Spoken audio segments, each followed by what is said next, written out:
उनको संगीत मंडली के मंच पे इधर आमंत्रित करता हूँ।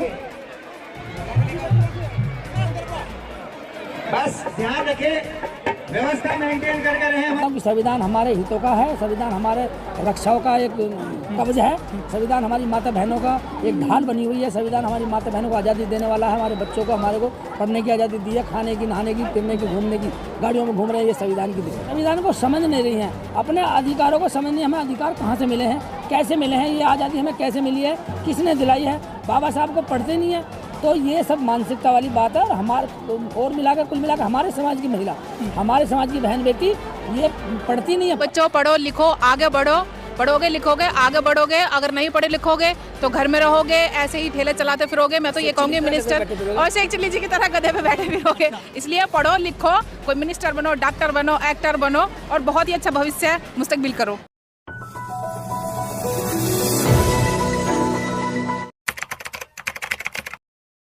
नमस्कार, मैं विनय बोधर, आप देख रहे हैं बहुजन दस्तक टीवी। जैसे कि आज देख सकते हैं, आज हम मौजूद हैं अम्बेडकर पार्क कोंडिली में और यहाँ पर जो है संविधान दिवस के अवसर पर आप देख सकते हैं यहाँ पर जो है संविधान दिवस समारोह जो है यहाँ पर आयोजन किया जा रहा है। यहाँ देख सकते हैं यहाँ पर कितनी भारी संख्या में लोग जो है यहाँ पर मौजूद हैं और यहाँ पर लोग आए हैं, देख सकते हैं। और इस तरफ देख सकते हैं कि गायक मंडली भी, वो आपने देखा होगा कि शेख चिल्ली भी यहाँ पर मौजूद हैं। आप देख सकते हैं यहाँ पर आप देख सकते हैं शेख चिल्ली की यहाँ पर गायक मंडली। और शेख चिल्ली को देखने के लिए आप देख सकते हैं कितनी पूरा जो अम्बेडकर पार्क है वो पूरा भर चुका है, आप देख सकते हैं। जो संविधान को चलाने वाले हैं, जो संविधान को मानने वाले हैं, जो संविधान की रक्षा करने वाले हैं, हमारे जो संविधान को हमारी जो पार्लियामेंट है वो किस हिसाब से यूज कर रहे हैं, कैसे कर रहे हैं, वो देखने का या सोचने का विषय है। संविधान की कॉपी जलाई गई थी 2018 में दिल्ली के जंतर मंतर पर। कौन लोग जो संविधान के खिलाफ लोग हैं? देखो, मैं बताऊंगा, सब अपनी अपनी मानसिकता वाले लोग हैं, जिनकी जैसी मानसिकता है वैसा ही वो काम करता है। और जैसी जिसकी मानसिकता जगह संविधान को कोई छू भी नहीं सकता। कॉपी लेने वाला आदमी, हर आदमी अपना एक वो करना चाहता है। अब भाई मेरा इस बात से वो मेरा नाम हो जाएगा, मेरे इस बात से मेरा हो जाएगा, मेरे इस बात से मेरा मुझे दुनिया जानेगी। एक सबका अपना अपना एक ट्रैक है, लेकिन संविधान को छू भी नहीं सकता कोई। कुछ लोग ये कहते हैं कि पूर्ण संविधान लागू नहीं हुआ है, देश में भी अधिकार नहीं मिले सभी को। क्या ये सरकार काम नहीं कर रही संविधान को लेकर के? देखो, मैं भी कहा, मैं कम पढ़ा लिखा हूँ, मैं जानता भी नहीं ज़्यादा। मैं इतना जानता हूँ कि मैं आज के दिन बाबा साहब का जो लिखा हुआ संविधान है, आज के दिन 1949 को आज के दिन लागू हुआ।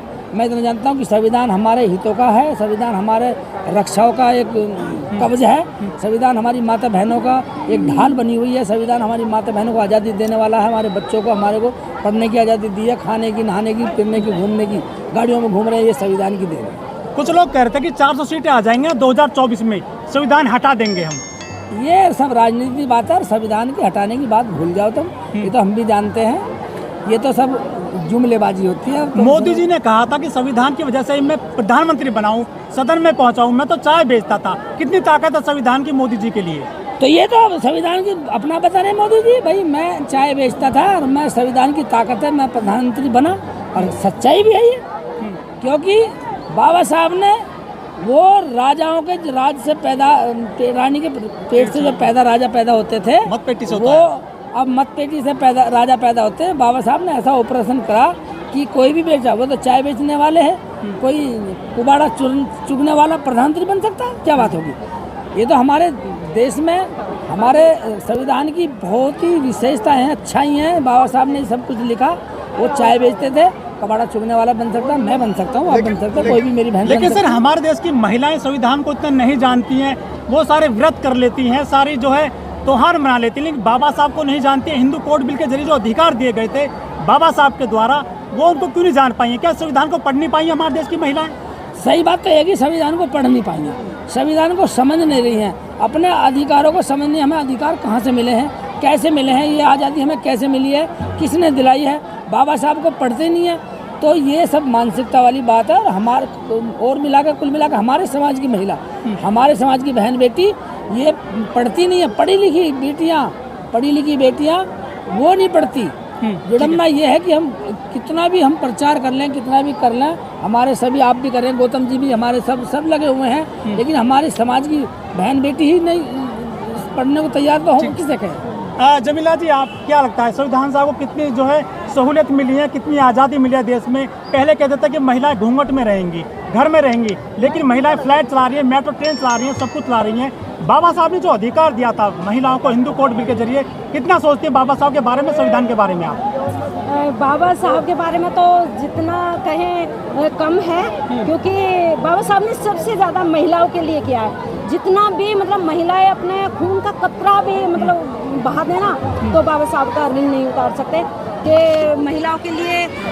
और संविधान की बात है जहाँ तक, तो वो हमारे जो पुरुष लोग हैं, क्योंकि ये ज़्यादा पढ़े लिखे होते हैं आजकल, वैसे महिलाएं पढ़ रही हैं, हमारी बेटियां पढ़ रही हैं, खूब कलाकार बन गई हैं, फिल्में बना रही हैं। हाँ जी। ये अधिकार क्या मिलते यदि मनुस्मृति होती हमारे देश में लागू?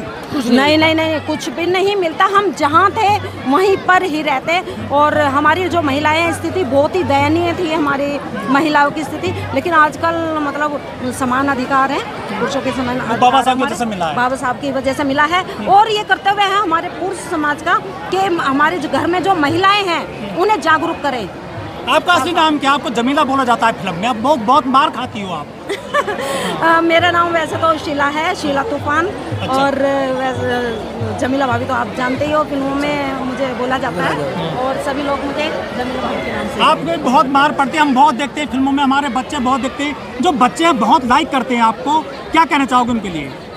उनके लिए बस मैं यही कहना चाहूँगी, बच्चों पढ़ो लिखो, आगे बढ़ो, पढ़ोगे लिखोगे आगे बढ़ोगे। अगर नहीं पढ़े लिखोगे तो घर में रहोगे, ऐसे ही ठेले चलाते फिरोगे। मैं तो ये कहूँगी मिनिस्टर और शेख चिल्ली जी की तरह गधे पे बैठे फिरोगे। इसलिए पढ़ो लिखो, कोई मिनिस्टर बनो, डॉक्टर बनो, एक्टर बनो, और बहुत ही अच्छा भविष्य मुस्तकबिल करो। आप इतनी अच्छी कलाकार हैं, लेकिन आप मार खाती हैं अपनी फिल्मों में, क्या ये आपको दिया जाता है, आपको चोट नहीं लगती है? नहीं, देखो अब कोई काम करते हैं तो चोट भी लग जाती है, लेकिन इतना सब कुछ एक रियल लाइफ में बहुत फ़र्क होता है। रियल लाइफ जो होती है वो ऐसे ही दूर से करते हैं, लेकिन सब रियल नहीं है। हर गृहिणी जो है आप रील बना रही है, टिकटॉक कर रही है, नाच रही है, कूद रही है, आप फिल्में कर रही हैं सामाजिक, उसमें परिवार देख लेता है आराम से बैठ करके, कोई दिक्कत नहीं होती है। हाँ जी, देखो हमारा हमेशा से यही वादा रहा है। हमारे शेख चिल्ली गुरुजी हैं हमारे, तो इन्होंने हर बार खड़े होकर कहते हैं कि हम चाहे फिल्म बनाना बंद कर दें, लेकिन एक भी फैमिली वाला होता हाँ एक दिन भी या कभी भी ऐसा कोई भी कंटेंट नहीं बनाएंगे जो फैमिली मुंह मोड़ के देखे। पढ़ी लिखी कितनी है? मैं ग्रेजुएशन कंप्लीट है मेरी। हाँ।